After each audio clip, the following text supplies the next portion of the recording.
Right, hello everyone. Once again, welcome to our weekly astronomy talk. Today we have Dr. Harley Katz here with us to talk about simulating cosmic dawn. Now, without further ado, Dr. Harley Katz, please. Do you mind just killing the lights?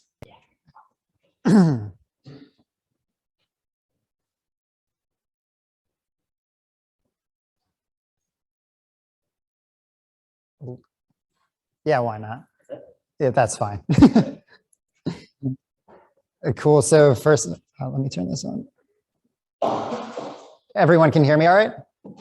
Yeah, great. Okay, so first, thank you guys for having me here. I was just informed that this is the first in-person talk in 2 years. So apparently the pressure's on, or else they're going to lose a huge number of members, which I don't know if that makes me nervous or not. This is the first talk I'm actually wearing pants for as well in 2 years, which is a good sign. So it's nice to see many of you in person. To give you a bit of background on myself, I did my PhD here in Cambridge, finished up a couple of years ago, moved on to Oxford, but I primarily studied the very early universe, an epoch we call cosmic dawn, or the epoch of reionization. And really what that is just the first billion years of evolution of the universe. And I'm a theoretical computational astrophysicist, which means I study it primarily through computer simulations. So for the next 45 minutes to an hour or so, I'm going to try to give you a little bit of a tour of the topics we study and why we find them interesting. Did this just die? No, there's a switch on the side. No, I think it is on. Just turn it off and on. I think it died. Oops. Extra butters. It's all right. I can just Oh, wait. Okay. It's all right. I'll just use the. Does the laser pointer still work on it? Yeah, I think maybe if you unplug and plug in.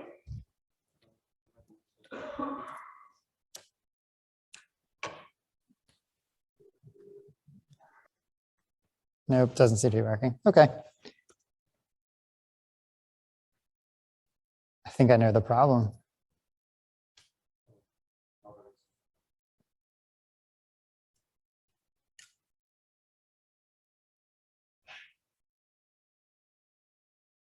Interesting. All right.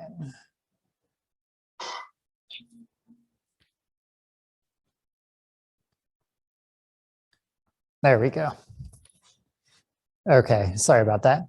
So I thought the first thing I'd do is try to encapsulate the entire history of the universe onto a single slide. I know this is the first talk of the term, so I figured for those of you that are not particularly familiar with astrophysics, this would be a good introduction. So sometime far back in the universe, about 14 billion years or so, we think there was this epoch called the Big Bang. And after the Big Bang, the universe was actually a fairly boring place. It was predominantly hydrogen and helium. It was fairly hot, but really it was not much more than that. It was kind of just a big ball of gas. It went through this period we call the Dark Ages. And sometime after that, we don't know exactly when, but it was probably somewhere between 50 and 400 million years after the Big Bang, the first stars started to form, which you can kind of see here. And once that happened, the universe started to become enriched with heavy elements such as carbon, nitrogen, oxygen. Galaxies started to form. And the universe has basically just been evolving exactly like that for 14 billion years until you can kind of see the galaxies and this diverse set of objects that we have today. I'm not sure what's going on. We'll just keep clicking. The interesting thing, though, is that when the universe was only about 1 billion years old, things were a lot different than they were now. So if we take Hubble Space Telescope, which is one of the most powerful space telescopes that we have and look out into the universe, you can see these amazing systems. Here's just 3 examples of what we call spiral galaxies, and they're obviously characterized by these what we call spiral arms, these very distinctive features. Some of them have these bars, nuclei that are massively star forming. You can see there's kind of a blacked out region here, which is these massive dust lanes in these galaxies. And it's kind of amazing what we can see with the Hubble Space Telescope. And one of the things that characterizes these galaxies is what they're called resolves. And all that means is that we can take a telescope and actually map out the spatial extent of the object and see all of the detailed physics that's going on in between. Now, the situation is a little bit different at high redshift. So I'll motivate that in a second. So I'm going to be using this term called redshift throughout the talk. And for those that don't know what that term means, you've actually kind of experienced it in your everyday life. So if you imagine kind of sitting by the side of a road and there's an ambulance coming towards you, as it's moving towards you, you hear a very high-pitched siren, but as it's moving away from you, the pitch drops. And essentially what that is this effect we call the Doppler effect. Basically, when the ambulance is moving towards you, the sound waves get compressed. So the frequency at which they arrive is much higher, which is why you hear a higher pitch sound. And as they're moving away, the sound waves get expanded, which is why the frequency goes down and you hear a lower pitch. Now, the same thing happens in the universe. One of the things we know from modern cosmology is that the universe has been expanding since its onset. And all that means is that the galaxies that are further away from us are moving faster and faster away. And this has been known since about the 1920s by a guy named Hubble. Now, if everything is moving away from us, the impact on light is the same thing as the impact on sound that you hear in the ambulance. Basically, when a galaxy is moving away from you, the light gets stretched out, and as it gets stretched out, it appears redder and redder. So this is this idea called redshift. All it is light getting stretched out. But that has a number of use cases when it comes to astronomy. The first one is redshift is actually a distance indicator. So as I said, the further a galaxy is away, the faster it's moving away from us, which means the more that the light coming from it will be redshifted. So if we know the redshift of the object, we roughly know the distance away that it is. The second reason why it's useful is, I'm sure many of you have heard this concept that when you're looking out into the stars, you're actually looking back in time. Essentially what's going on is that light moves at a finite speed. So if there's an object that's around 4 light years away, which is the distance of some of the closest stars to our own solar system, you're actually seeing what that star looked like when that light was emitted 4 years ago, just because of the amount of time it took for that light to reach us. Now, of course, if you look really, really, really far back at very high redshift, so once again, these very distant objects, sometimes it can take more than 13 billion years for the light to reach us, which means that we're actually looking back in time and seeing what the universe was like back then. And that's obviously a very nice property for the universe to have if we're going to study its early evolution. So it turns out that this redshift is actually really useful for finding very early galaxies. If we want to know what this period of cosmic dawn looked like, we're going to actually have to find these galaxies in our deep telescope observations. And one of the ways they do this is what's called the dropout technique.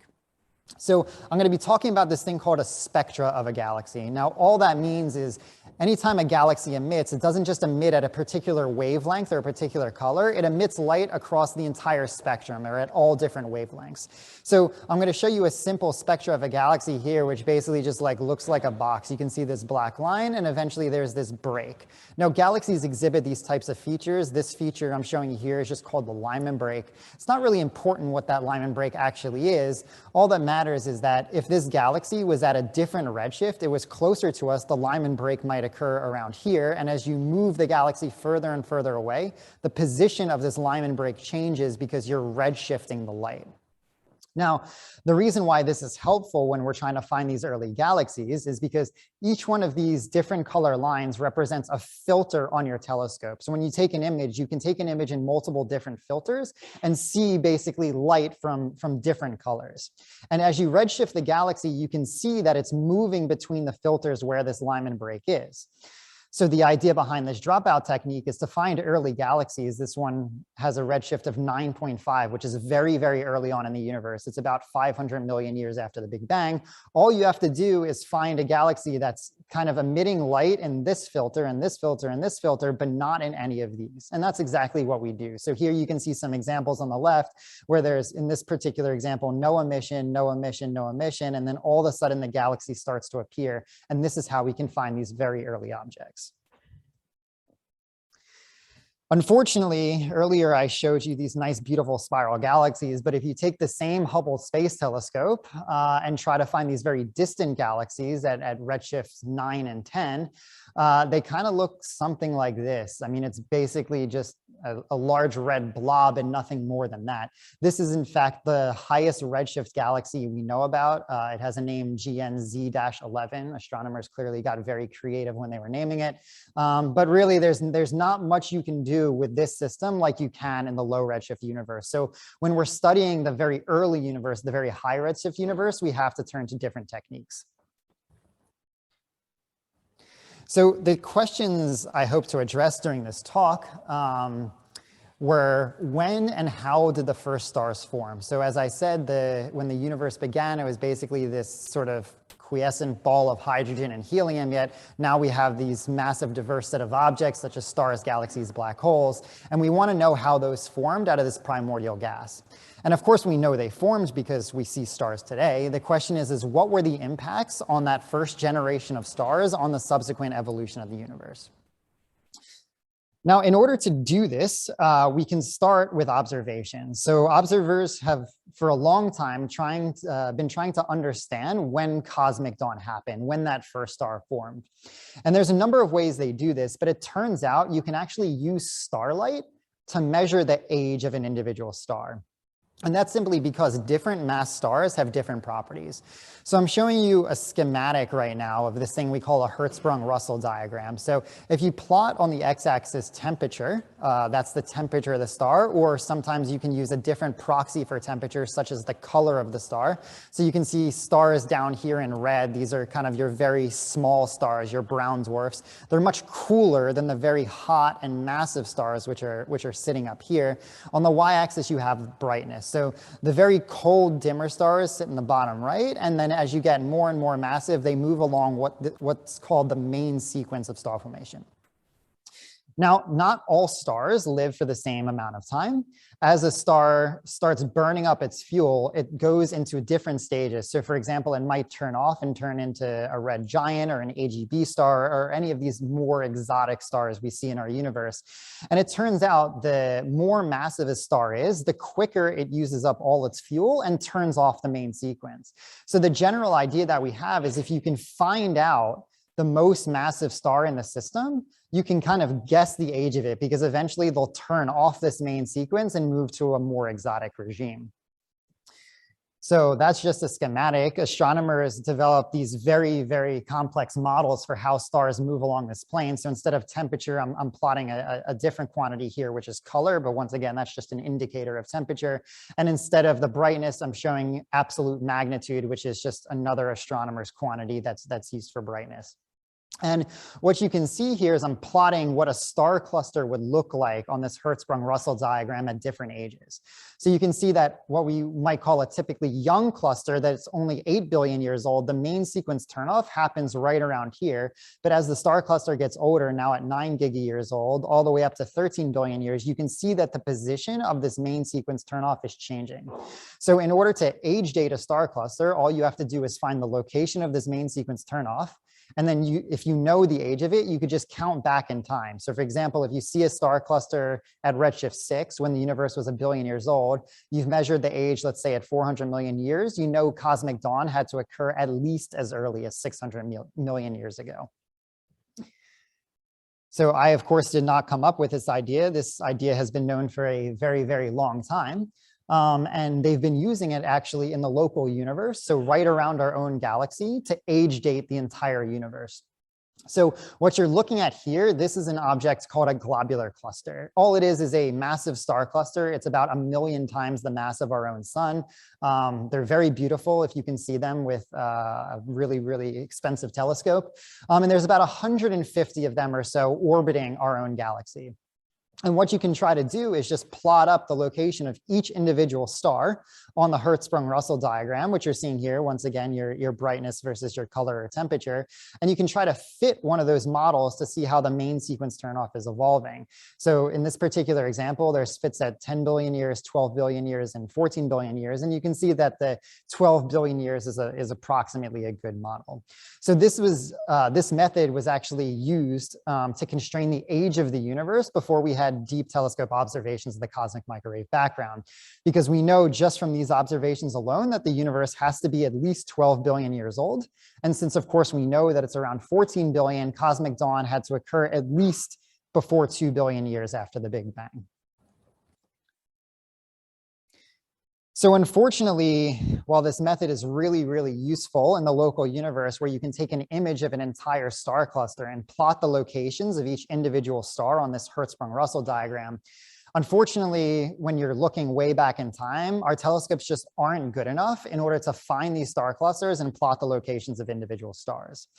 So we have to resort to another technique.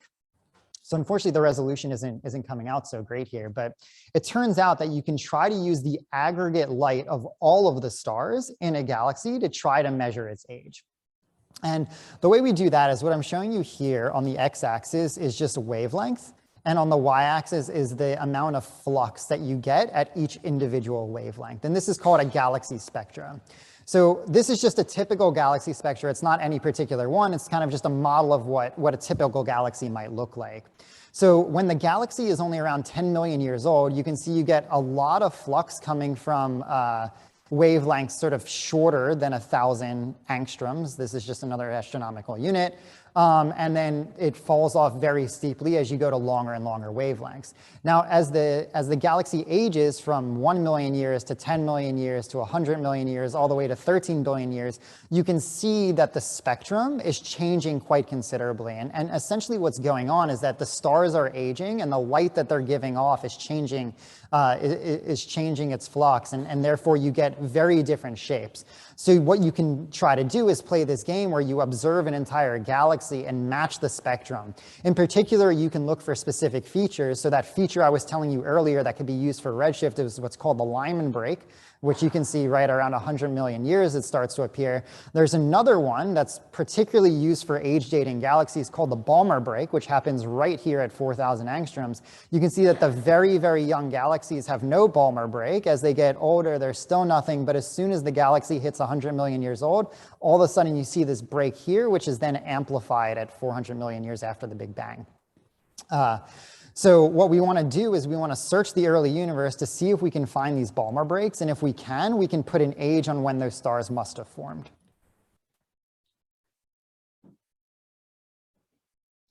So that's exactly what astronomers do. I shouldn't say that this is easy in any regard. So some of my collaborators based at UCL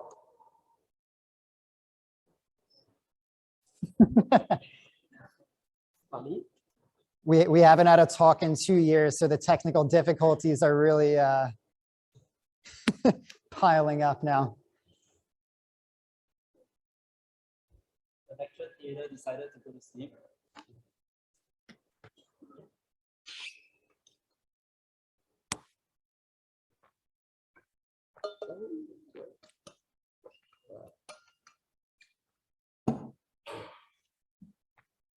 Okay, looks like we're live again.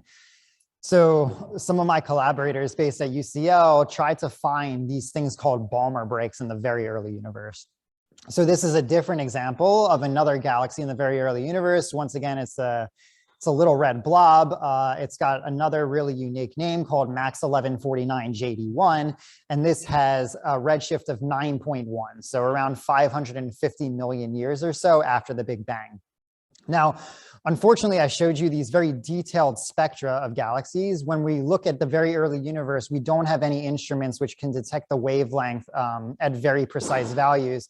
So what we use something else, and it's called the photometry. So instead of looking at each individual wavelength, we just take a filter and plot up where the flux is in each individual filter, and that's these black points. So this is the observed flux, and this is the observed wavelength, and each one of these black points is an observation in a different filter. And then what we try to do is we try to find the spectra that matches the flux in each individual filter. And the model shown in red does a pretty good job. And the thing I want to highlight right here is that there's a big break right at 4,000 angstroms. And this is exactly the Balmer break that we were looking for. And if you go ahead and try to measure an age of the stars that form this Balmer break, it turns out that the age of that population must have been around 290 to 300 million years old, which would put the formation of this galaxy only 250 million years after the Big Bang. So this is incredibly early on in the history of the universe.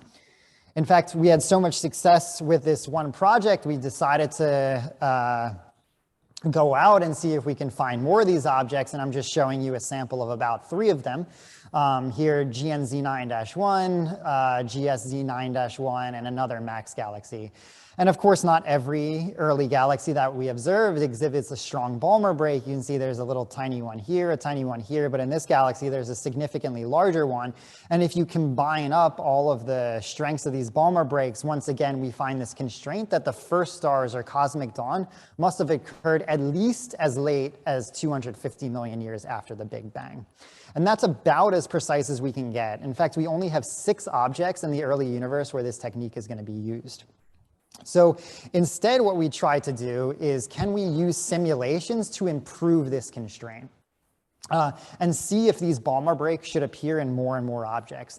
The great news about simulations is you don't have to worry about your galaxies being tiny red blobs. You can actually simulate them in incredibly high detail. So I'm just showing you 3 examples of what these galaxies that we observed might actually look like.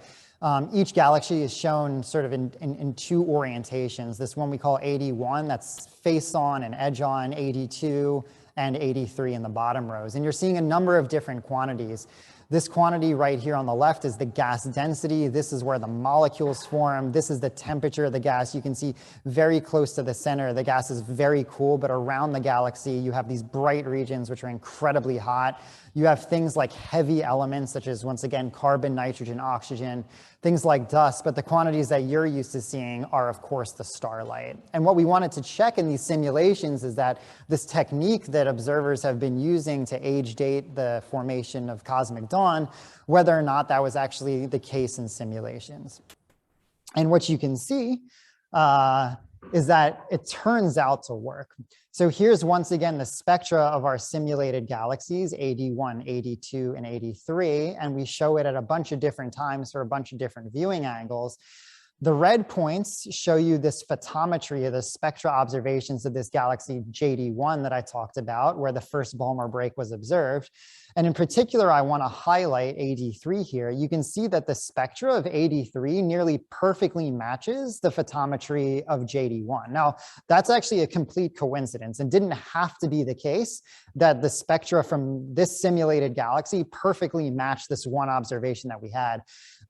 It was never designed for that to be the case, but really what that indicates is that this galaxy 83, which I'll show you again, this one right down here, might actually be something quite similar to what this object looks like here. And what we find is if we apply this Balmer break technique to our simulated galaxies, it turns out that everything observers have been using have been a very adequate representation of what's going on. So the first conclusion I'd like to highlight is that observations of this Balmer break in the very early universe are an incredibly powerful probe for when first stars form. So we find that the first star formation occurred at least as early as 250 million years after the Big Bang. This came out this summer as a big press release. This is just showing you an example from The Guardian with an image from one of our simulations. And one of my favorite things about this was that when this came out on BBC News, it ended up on the front page right next to Britney Spears and the lawsuit she was having with her father. And I never thought that any of my scientific work would end up next to Britney Spears. So that was probably the thing that made me the happiest in all of this. Of course, it's great that we have these amazing observations, but at the end of the day, we only have one very good galaxy and about 6 others that allow us to play this game of finding out when cosmic dawn occurred. So as a theoretical computational astrophysicist, the question we have to ask is can we do better? And the answer is yes, but we must use simulations because we have no other means of probing the early universe. And to do this, we use what's called large supercomputers. So here's an example of one of the ones we work with. It's called Joules. It's based in Germany. And each one of these metal boxes houses hundreds of individual CPUs. So basically imagine the individual power of your laptop times 100, and each one of these boxes all connected. It kind of has this very matrix element towards it. So that's why I like showing images like this. But this is really the workhorse for all of the things we do in computational astrophysics. So we can try to measure when cosmic dawn happened from first principles from theory, but it turns out that it's incredibly difficult and incredibly expensive. And I'll try to give you some indication of why that is. So the first thing is, if you can't tell, the universe is enormous. In fact, the universe is only roughly similar. That means it's kind of looks like itself when you go to 100 megaparsec scales. Now, I know a lot of you are probably not familiar with this astronomical unit called a parsec, but to give you a bit of perspective, each parsec is about 3.3 light years. So 100 million of them is 330 million light years. So it's a very, very, very large scale. And in order to model the formation of the first stars in cosmic dawn, you obviously need to model individual stars. So to put that into perspective, the radius of the sun is only 700,000 kilometers. So if you compare the scale where the universe looks roughly the same with the scale of the sun, that's 16 orders of magnitude. In fact, that's so large that there's not enough computing power in the world to cover that range of scale. So we're going to have to cut corners somewhere. The second thing is there's a ton of physics involved. In order to model the universe, you obviously need to know how gravity works. You need to know how hydrodynamics works. That's basically gas motions and how gas interacts with itself. There's, of course, magnetic fields all over the place. You have radiation, these photons that can interact with the gas. You have things like turbulence and a number of other properties. And of course, there's other things going on. Many of you probably took chemistry at some point, which turns out to be incredibly important for the formation of these first stars. So I'll get to that in a second. Now, I should mention, I actually learned a lot when I was making these slides. It turns out that British people and Americans can't agree on the names of numbers when you get to as large as 10 to the 16, which is the scales that we need. I would call that 10 quadrillion, but apparently here it's 10,000 billion. So that's just a nice little pub fact in case you end up in that situation. So, okay, how do we actually simulate the universe on a computer? Once again, the idea is the universe can more or less be modeled as just a big box with gas in it. Gas and this other stuff called dark matter, which you can just believe me, it's there. I'm not going to go too much into it. And the idea is this purple box represents our very simple universe. And what we're going to do is we're going to split up the box into a bunch of different subregions, as you can see as these individual smaller squares. And each one of those regions is going to be farmed out into an individual CPU on this massive supercomputer that we have. And what these CPUs are going to do is they're going to solve the equations for gravity and gas motions and radiation transport and magnetism, et cetera. Now, that's all well and good, but the problem is the universe is not static. If you put some gas in this region, it might actually move somewhere. So it's great if it moves inside this region. We can take that into account with this CPU. But what happens if gas, say, moves from this cell to this cell? In that situation, this becomes problematic because this CPU has to talk to this CPU. And of course, there's an interface here. So this one's got to talk to this one's got to talk to this one, et cetera. And you can see that it gets quite complicated quite quickly. So if you want to make your simulation as efficient as possible, in theory, all you have to do is just minimize the surface area between the regions of the universe you're modeling with each individual CPU.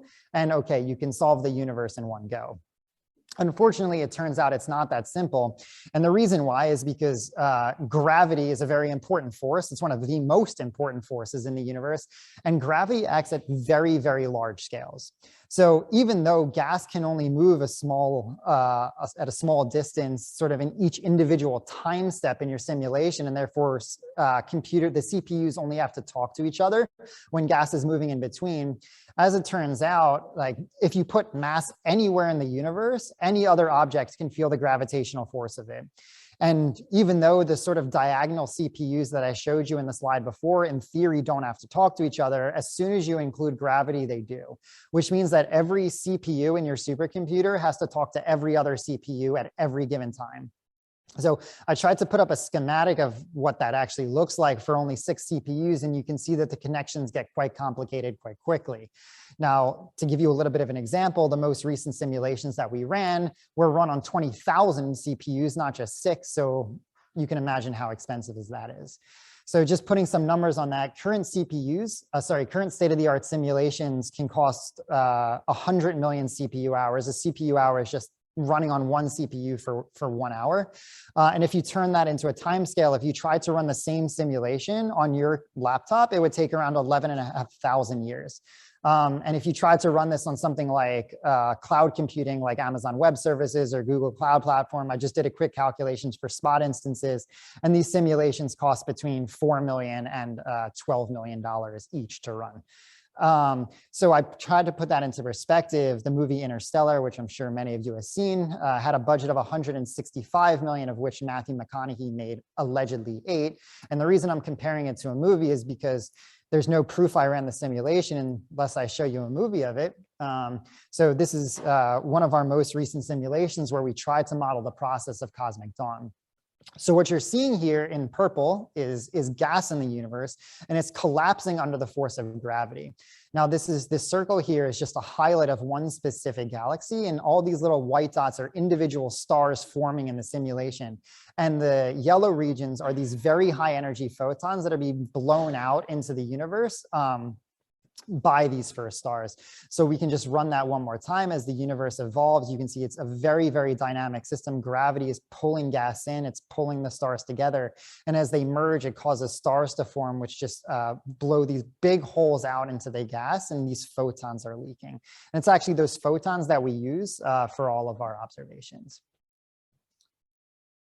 So to try to put a little bit more of an idea of what's going on, basically, there's a few ingredients we need for these simulations. So the first thing is this stuff called dark matter, which I described. And the idea is that in the early universe, the dark matter is distributed more or less homogeneously. So this box, once again, represents our universe. And you can see there's not much structure going on in the dark matter.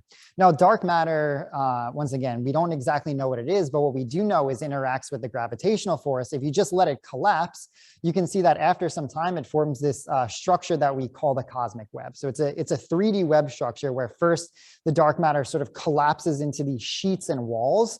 Eventually those collapse into these filaments, which you see as these striations in this cosmic web. And where these filaments intersect, for example, right around there, we get this big node, which forms what we call a dark matter halo. And it's inside these halos where we expect galaxies to form. So that's just the dark matter. What is the gas doing in all of this? If many of you remember your ideal gas law, essentially in the very early universe here, once again, this quantity called redshift, the gas is quite hot and homogeneous, but as the universe it evolves, it expands. So you're sort of increasing the volume, you're decreasing the density, decreasing the pressure.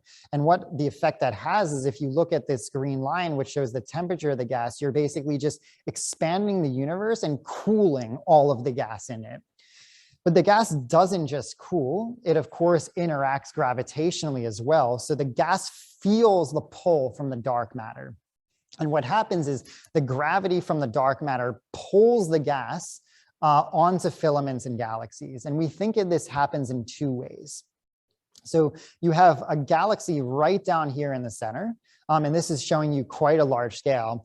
There's 2 ways which you can get gas onto this galaxy. The first way is what we call cold mode accretion. So the idea is you have some gas sort of out here in intergalactic space. It's feeling the gravitational pull of this dark matter filament. And as it gets pulled into it, gravitationally it compresses, which causes a shock, which you can kind of see as these white lines on the outside of it, and it heats up the gas. And then eventually, once it's in the filament, it gets dragged through the filament into the galaxy. And that's called cold mode accretion, and I'll get back to that in a second. The second way you can get gas into galaxies is what's called hot mode accretion, where you basically just drag gas out from the intergalactic medium right down in onto the center galaxy.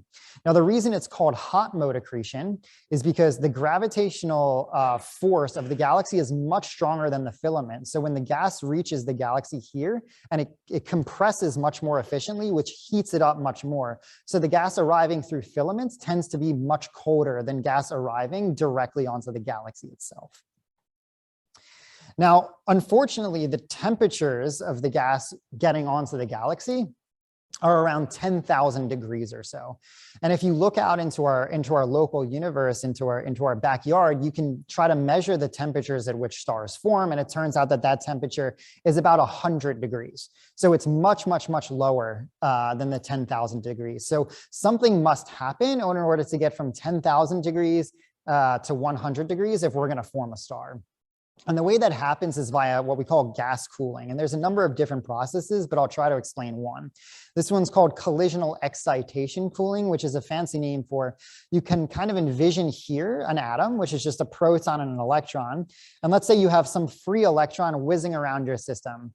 There's some chance that this electron is going to actually hit this atom. And when it does, some of the momentum of this electron gets transferred into the atom, and it moves this electron that's inside the atom from this kind of lower energy orbital to this slightly higher energy state. And of course, some of the momentum from here gets removed into this atom. Now, because of quantum mechanics, eventually this electron doesn't like being in a high energy state. It's going to pop back down to the lower energy state and release a photon with some energy. And that photon is going to escape the system. So essentially what you've done is you've taken momentum from the electrons and put it into a photon, which has been ejected. And that's how you cool gas down. So this all needs to be modeled in your simulation. So we model a number of these processes, this excitation cooling I just explained, but there's other things called ionization, recombination, free emission, on and on and on and on.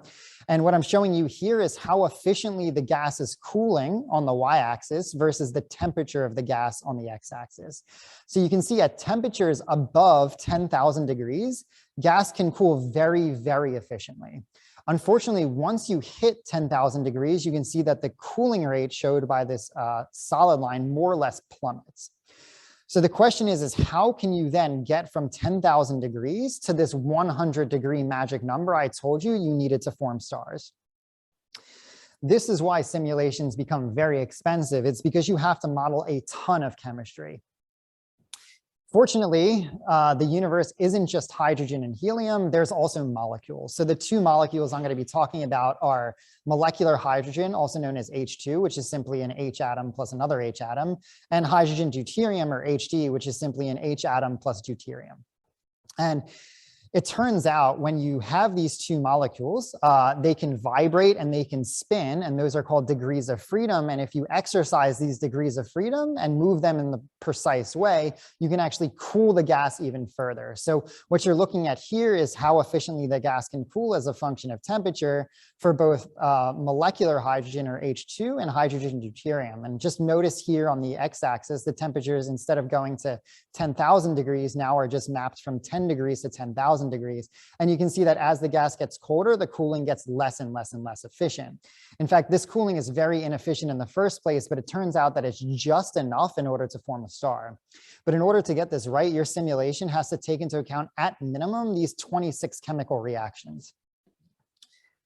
Now, fortunately, our computers are powerful enough in order to do this. And this is an example simulation run by a guy named Matthew Turk. And what he tried to do is he tried to run a simulation with all of these processes I showed you, all of this chemistry, all of the gravity, all of the gas heating, and said, at what time in the universe does the first star actually form? Now, it turns out it was a pretty boring process. The gas collapsed into this blob. And if you zoom in on the blob, it just looks like another blob. And if you zoom in on that blob, it looks like an even further blob. There's really not much going on. There's a little bit of rotation here, but you can get to these incredibly high densities. It's almost fully molecular. There's almost no hydrogen left. And this process happened at around 95 million years after the Big Bang. So all of that talk I just gave you was to prove that from our computer models alone, we can put a precise date on when cosmic dawn first happened. And it turns out to be 100 million years after the Big Bang. So that reaches my second conclusion, which basically says observations show that it happened at least 250 million years after the Big Bang. But when you have these fancy computer models, you can get an even more precise date, which is about half the time of the universe earlier, so 100 million years. Now, of course, these stars don't just sit there. They actually have a huge amount of impact on the subsequent evolution. So I'm going to talk to you about the 3 things that they do. So the first thing is, of course, when you form a star, it emits a lot of photons, a lot of light. And these photons have very high energy, which means they can ionize the gas. And this ionization process, all it is if you have a hydrogen atom, which is just a proton and electron, and it gets hit by a photon from one of these stars, it gets broken up into protons and electrons. And there's a heating process that goes on, which heats the gas up until about 10,000 degrees. The second thing is occasionally some of these first stars explode and release large quantities of heavier elements, such as, once again, carbon, nitrogen, oxygen, iron, into the universe. And it turns out that's very important for the subsequent evolution. And finally, some of these first stars, our models show, might collapse into massive black holes. So the first process, this ionization process that I talked about, we have a fancy name for it, and the whole process is called reionization.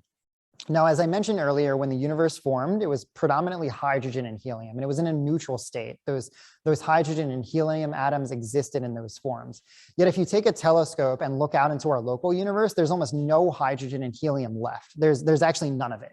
So the question is what happened to all of it? And that's what we think went on, is this process of reionization where starlight interacted with these atoms and broke it up. And we can actually observe this process in action. So what I'm showing you here is another spectrum. So once again, it's the amount of light you get in an individual wavelength. But instead of showing you a galaxy, I'm showing you another object called a quasar. Now, a quasar is a supermassive black hole that's eating up a bunch of gas. And this process effectively acts like a giant nuclear bomb. And it's so bright, you can see them across the entirety of the universe. And what happens is when light from this quasar gets emitted out into the universe, if the gas in these sort of dark regions is completely ionized, it passes through unimpeded. It means we can see it. When it hits one of these clouds of neutral hydrogen and helium, what happens is a lot of that light gets absorbed. So when you look at the spectrum right in this region, there's almost no flux whatsoever. And this reduction of flux is what's called a Gunn-Peterson trough. So the game the observers have tried to play is they've looked at a bunch of different supermassive black holes or quasars at a bunch of different times in the universe, and they asked how much flux is getting through and how much flux is being absorbed. And just based on that alone, you can measure the amount of neutral hydrogen and helium in the universe. So what you're looking at here on the x-axis is, once again, our favorite quantity of redshift. On the top, you can see the age of the universe. And on the y-axis, it represents the neutral fraction, or what percentage of the gas was neutral hydrogen and helium. So in the very early universe, the neutral hydrogen fraction was about 1, but you can see at redshift 6, roughly a billion years after the Big Bang, the observations dropped significantly and the universe was completely reionized. And that's because there were so many photons from this first generation of stars and galaxies that you've just completely wiped out the neutral hydrogen content in the early universe. And we can actually model this in simulations. And what you're seeing now is this sort of brown regions are this neutral hydrogen and helium fog. And as you turn on galaxies, they emit this yellow light, these very high energy photons, and they go out into the universe and basically clear up all this fog, much like the sun does to fog here on Earth. And obviously, as the universe progresses and galaxies get more and more massive, the amount of light that's coming out of them just increases and increases. So now we've reached this reionization point at redshift 6, where the entire fog has completely disappeared. And you can see that there's these massive galaxies now sitting at the center, just idly impacting the subsequent evolution of the universe. So I'll just show the early evolution right now. Once the stars turn on, you're starting to break through this fog. And as more and more stars form, that fog goes away. Now, that's all well and good because it has obviously nice prospect for making beautiful movies, but it turns out that this process of reionization has really important impacts on galaxies in general. So I'm showing you an example of a simulation. In one case, I've allowed the process of reionization to take place, and in another case, I've removed the process of reionization. Now, the center panel here shows your dark matter. Dark matter only interacts gravitationally, and it forms this nice, beautiful cosmic web that you saw earlier. Now, if you run a simulation without reionization, what happens is the gas just follows the dark matter because the dark matter pulls the gas gravitationally into these nice, beautiful filaments and galaxies that we see. Of course, if you include reionization, you have this ionization process, which, as I told you, heats the gas to about 10,000 degrees. And if you remember your ideal gas law, if you increase the temperature and keep the volume constant, you're also going to increase the pressure. Now, gravity, the one force it has to fight back against is pressure. And what you can see is that if you overpressurize the gas because of this ionization process, you can wipe out a lot of this fine-grained structure you see here on the left, and it looks much more smooth. And this whole process of reionization has this impact we call pressure smoothing of the gas in the intergalactic medium that you see here. Now, it turns out that that actually has really important implications for what happens to galaxies. So I told you before that galaxies get their gas in two ways. The first way is by cold mode accretion along these filaments, and the second way is by a hot mode accretion directly onto the galaxy. Now, if you heat up the gas and increase the pressure, you can actually change the efficiency by which these filaments can pull matter onto them. So what I'm showing you here is what you're looking at is what's called a density profile. So I'm just showing the density of the gas as a function of distance from the center of the filament. So on the right side is the very early universe, redshift 9, and on the left side is panel showing much later in the universe, redshift 6, which is 1 billion years after the Big Bang, when we think this process of reionization was completed. Now, if you just focus here on the bottom, I'm showing you the ratio of gas density in a simulation with reionization to without reionization. Now, in the very early universe, before reionization has really progressed, you can see that this ratio is 1. And that's simply because there's no extra pressure to keep this gas outside of these filaments. But if you let the universe evolve and you include this reionization process, you can see that by the time reionization completes, about 1 billion years after the Big Bang, you've reduced the amount of gas inside these filaments by about 70%. And that's really significant. And the reason why is because, of course, in order to form stars, you need gas. So if you're reducing the gas supply, you'll form fewer stars. And this process of killing a galaxy off by reducing its gas supply is called strangulation. It's pretty graphic if you ask me, but nevertheless, that's the word we chose for it. So anyway, the first thing that reionization can do is it can kill off galaxies by effectively strangling them and reducing their gas supply.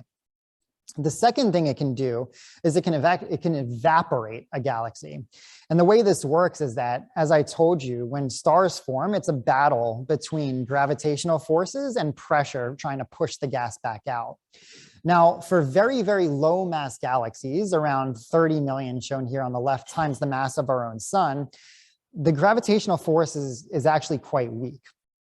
So what happens is if you have photons throughout the universe heating up and pressurizing the gas in those galaxies, if you look at the mass of gas in that galaxy shown here on the y-axis versus the time since those photons started hitting that galaxy, for the very low mass systems, the pressure that is imparted into that gas gets so much, you kind of boil the gas off just like you'd boil gas out of a boiling pot of water. You're just evaporating the system.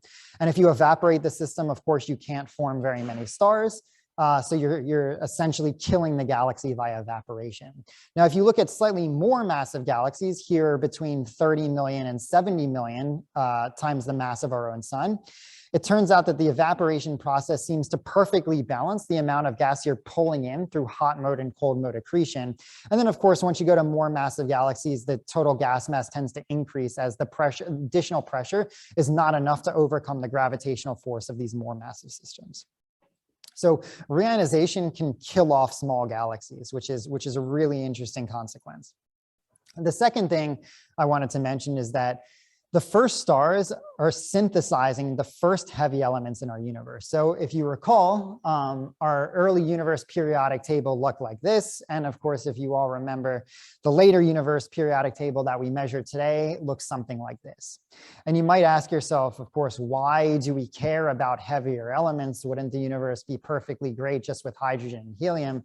Well, of course, the elements we need for life, such as water, require oxygen, and there was very little oxygen in the early universe. So you can thank the first stars in the universe for providing us that oxygen. And of course, you can't make a planet, you can't make a rocky planet without heavy elements such as iron. And the first stars formed a lot of this iron. So the first stars really set the case for life in the universe afterwards, which is, I think, kind of a pretty interesting concept.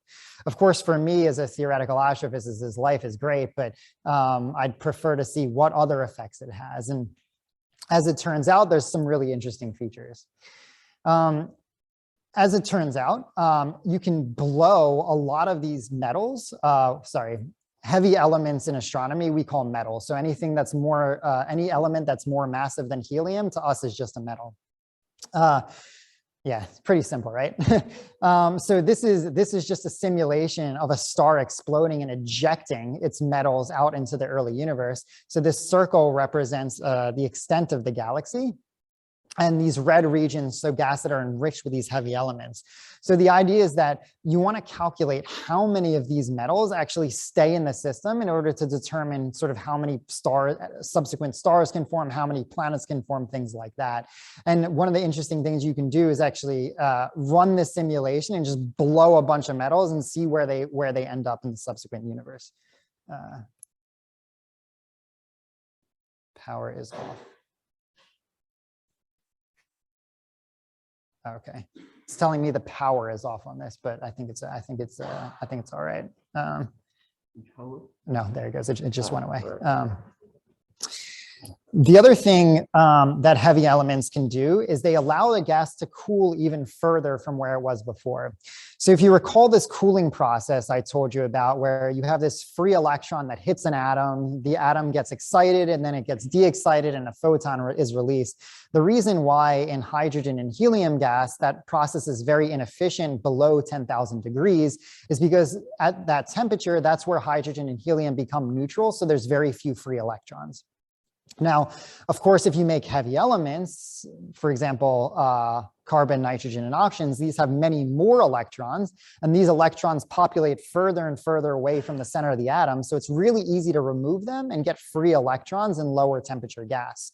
So if you just look at how the temperature of a gas parcel changes as a function of its density when you have gas that's predominantly hydrogen and helium, shown here at this -6 line, all the way down to 0, which is about the metal enrichment level of our own galaxy, you can see that for gas that has the metal content of our local universe, it just instantly cools down. Whereas in the very early universe, the gas actually heats up as you increase the density. Now, it turns out that just the way gas move along this plot has really interesting impacts for star formation. So this idea was discovered a very long time ago by this guy named Jeans, who was actually here at Trinity College in Cambridge.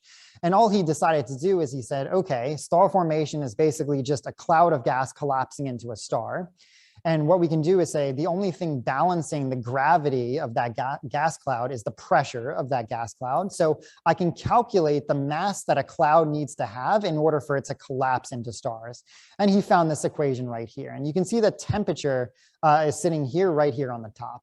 So if you increase the temperature, you're increasing this, what we call the Jeans mass, which is the mass of the cloud you need to collapse to a star. And of course, if you decrease the temperature, you decrease this thing called the Jeans mass. Now, if you have gas that has no metals in it, the temperature is going to be very high, as I just showed you. But if you allow these heavy elements and the gas can cool to much lower temperatures, you can decrease the cloud mass that you actually need to collapse towards stars. And what that turns out to show is that you can plot up the number of stars that are forming as a function of their mass. Each one of these individual colored lines are models from the local universe that we can go out and directly observe. And what we tend to find is that when you look at gas that's enriched with heavy elements, the maximum mass of a star you can get is only about sort of 30 to 100 times the mass of our own sun. However, in the very early universe where the gas can't cool as efficiently, if you plot up the number of stars you see as a function of their mass, you can't even see here, I just extended the line beyond the plot. It turns out that these first stars can be about 1,000 times the mass of our own sun. So just by ejecting these heavy elements in the universe, you're changing the mass of the stars that can form. Now, what I find really interesting about that is that when stars are of different masses, they evolve differently. Now, this still relies on theoretical models. We don't know exactly how they evolve, but here's just a schematic where stellar mass is here on the x-axis. So more massive stars exist here and lower mass stars exist here. And then this is stellar metallicity. So this is the enrichment level of heavy elements that they have.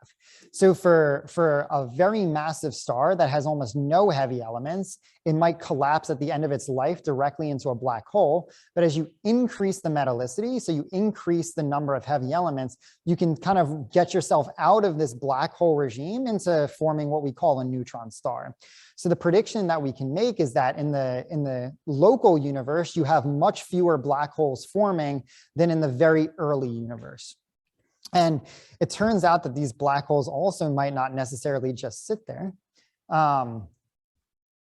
These black holes might interact with each other. So many of you might remember in 2015, they actually detected gravitational waves for the first time. And one way you can make a gravitational wave is you can have two black holes orbiting each other and eventually merging. So if you have all of these black holes forming from these first stars, we expect a lot of gravitational waves, which we can potentially detect.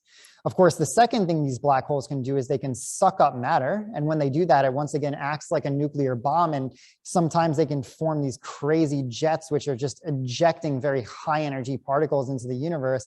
And these things are called microquasars, which we might actually be able to observe in the near future.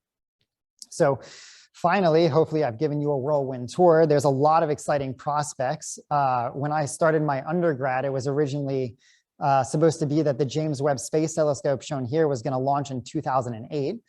It's now 2021 and it still hasn't launched. $10 billion later. But fortunately, it is now slated to launch in December. And this telescope is the successor to the Hubble Space Telescope. And the interesting thing about this is you can see that it has a mirror basically of gold. And it can observe wavelengths that are much redder than what Hubble can see. And as we talked about this concept called redshift, very early galaxies look red because the light's been expanded. So this space telescope was specifically designed to observe some of these first stars and galaxies. So hopefully come December, assuming that this $10 billion toy actually works, we'll be able to potentially detect some of the first stars, galaxies, and black holes in the early universe. So I'm excited, but of course it might prove all my models wrong. So I guess we'll have to wait and see. So I'm going to end there by leaving you with some conclusions. Observations show that the first stars likely formed as early as 250 million years after the Big Bang. So that's our tightest observational constraint we have of when cosmic dawn occurred. And if you run this through simulations, we showed that it might have been as early as around 100 million years after the Big Bang. Radiation from the first stars can both heat and pressurize the gas in the universe. And the effect that it has is it can actually strangle and evaporate low mass galaxies, which can kill off their subsequent evolution. The first stars synthesized the first heavy elements in the universe and ejected them out via this supernova explosion that we discussed. These elements, of course, allowed the gas to cool much more efficiently, which might have caused the second generation of stars to be much less massive than the first generation. And of course, it gave us all these elements we need for life. Some of these first stars may have directly collapsed into black holes, which are possibly detectable with gravitational waves. And hopefully we'll find out more with this new space telescope. So thanks for listening.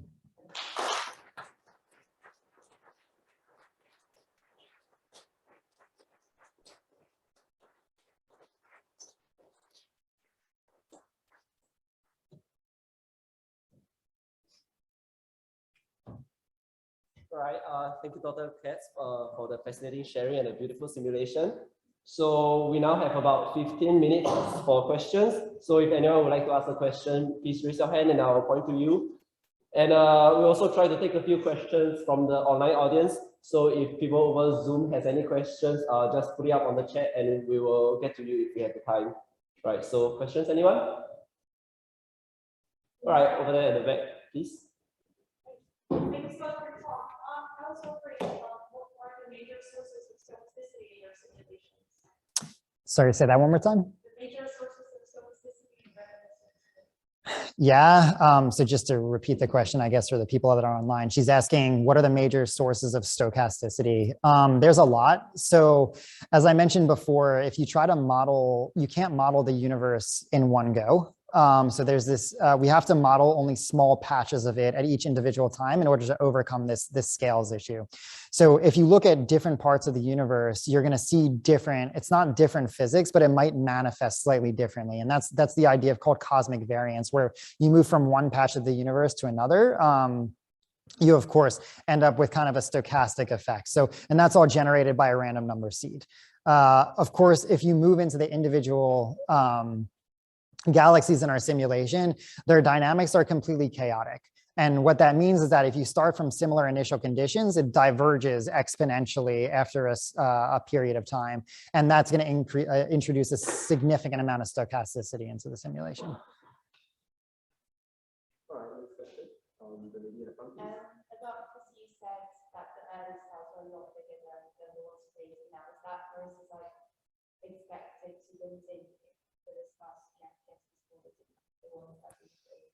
Yeah, that's a good question. So she was asking, the early universe stars were much more massive, but as we added these heavy elements, the stars have become less massive. Do we expect as the universe evolves, they'll become less and less massive? The answer is probably not. And the reason why is because you need to reach this 100-degree threshold in order to really efficiently form stars.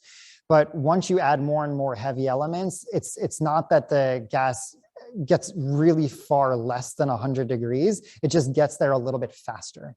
So really, you're not going to change the mass of the stars significantly now than it was after it was first enriched with these heavy elements. But it sort of took time in order to get to this phase that we are in now. All right, any more questions from the audience? All right.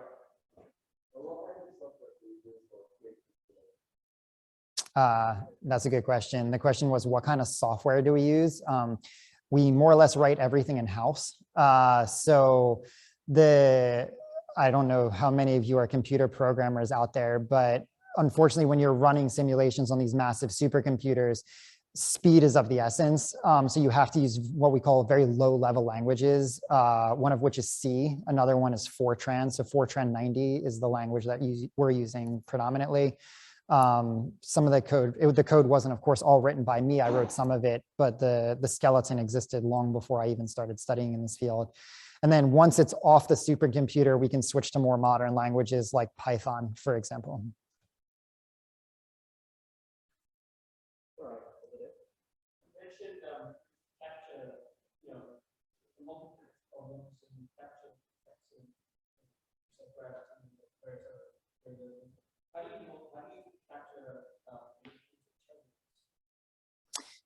Yeah, the question is how do we capture turbulence in the simulation? So turbulence is really tricky. It forms naturally in the simulation. because of all of the gas motions. The problem is there's this thing called the turbulent cascade, which is how power from turbulence on one scale propagates down to smaller and smaller scales. So most people model it as what we call a power law, which is almost self-similar in some ways. And unfortunately, because we have to stop at a fixed scale, the turbulence gets cut off at that scale, which is premature compared to what it is in the really early universe. So if you look at the turbulent properties of the gas in the simulation, we can get it from injecting things like explosions from the first stars. You get it from collisions of galaxies. You get it just from gas motions and hot and cold mode accretion. But then the turbulence dissipates once it reaches a specific scale, which is the scale of the grid that we use in the simulation. So it naturally forms, but it dissipates a bit too early. And we have a question from the front. If dark matter is quite hard to observe, how was the initial evidence of discovered that information stars were quite based upon the existence of dark matter? Sorry, say that one more time. If dark matter is really hard to observe, how did we find out that the information of stars was quite highly dependent? Yeah, so the question is if dark matter is difficult to observe, how did we find out that the formation of the first stars depended on it? So the first thing is we've never actually observed dark matter. We don't know if dark matter exists. It's the prevailing theory at the moment, but there's a lot of people who are skeptical because the theory has been postulated since at least as early as the 80s, and we still haven't detected it. We think that the first stars formed because of these dark matter, what we call gravitational wells, because if you try to run a simulation without the dark matter, it just doesn't work. In fact, you just won't get a universe that looks, you won't get a universe that looks like the one we have today. So the prevailing theory is that dark matter is necessary for setting up this cosmic web and dragging the gas in. But whatever other theory that you come up with that might replace the dark matter has to have a similar effect to what the dark matter is doing. So you can, it's no problem to do it with something else. It's just that that other theory has to result in something very similar to what we have.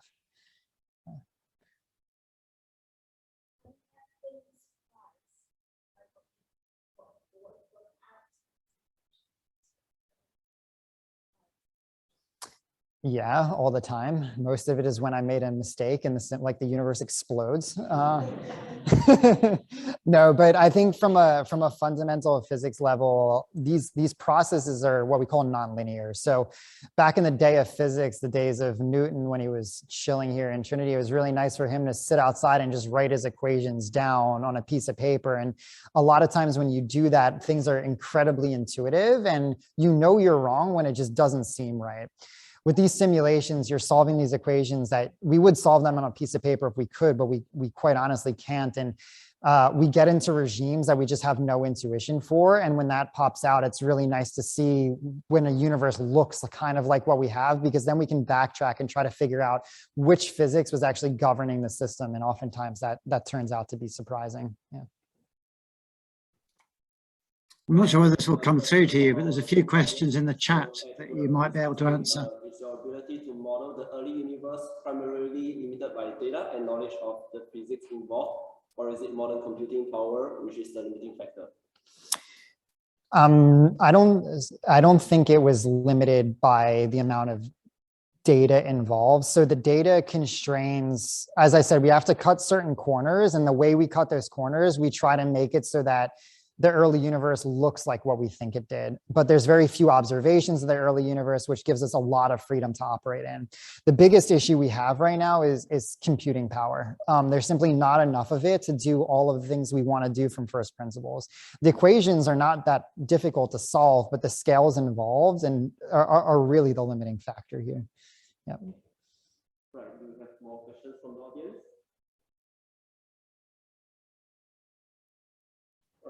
How much computing power would it take for you to be able to simulate?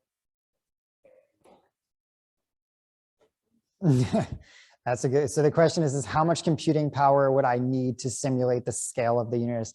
I mean, ideally you'd want to simulate all of the subatomic particles up to the size of the universe. And there's, I mean, just information theory alone says there's not enough bits in the universe to be able to simulate the universe inside of our universe. So that's pretty meta. But I think I'll take I don't know, Moore's law is still operating. So a lot of the questions we can't answer, I can basically sit here and do nothing for 2 to 5 years, come back and I'll be able to answer them just because compute power has increased. So that's the nice thing about Moore's law. Anyone else like to ask a question? All right, if that's the case, I guess that's all the time we have for today. So thank you all for coming tonight, and I hope you guys enjoyed this talk and learned a little something.